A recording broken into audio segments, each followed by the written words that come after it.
Saturday morning as usual வீக்கெண்டில் skin care, hair care அதுக்கப்புறம் என்னோடய மீ டைமாக தான் எடுத்துப்பேன். எனக்கு ரொம்பவே பிடிச்ச பாஸ்தா தான் காலையில் ப்ரிப்பேர் பண்ணியிருந்தேன். ஒரு சிலர் ஹேர் கேரில் பார்த்துட்டிங்கன்னா வெறும் ஆயில் அப்ளை பண்ணால் போதும், ஷாம்பு அப்ளை பண்ணால் போதும், நம்ம ஹேர் நல்லாயிருக்கும்னு நினைக்கிறாங்க.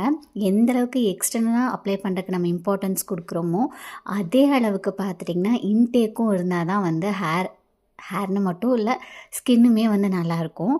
நான் வந்து ரெகுலராகவே கருவேப்பிலை பொடி சாதத்தில் அதுக்கப்புறம் தோசை மேலெலாம் போட்டு சாப்பிட்றதுக்கு எனக்கு வந்து ரொம்பவே பிடிக்கும்.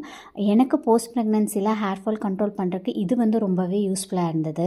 கருவேப்பிலை பொடி நெக்ஸ்ட் டைம் அரைக்கிறப்போ கண்டிப்பாக ரெசிபி ஷேர் பண்ணுறேன். அன்றைக்கி கருவேப்பிலை துவையல் தான் வந்துட்டு பண்ணியிருந்தேன். அதுக்கு ஒரு கடாயில் ஆயில் ஹீட் ஆனதுக்கப்புறம் கடலப்பருப்பு, உளுந்து பருப்பு, க்ளீன் பண்ணி வச்சுருக்க கருவேப்பிலை சேர்த்துட்டு கொஞ்சமாக உப்பு, காரத்துக்கு ஏற்ற மாதிரி வரமிளகா, 2 பல் பூண்டு, கொஞ்சமாக புளி சேர்த்துருக்கேன். உங்களுக்கு வேணும்னா இதில் தேங்காய் கூட சேர்த்துக்கலாம். ஆறுனதுக்கப்புறம் தண்ணி விட்டு அரைச்செடுத்தால் சூப்பரான துவையல் ரெடி.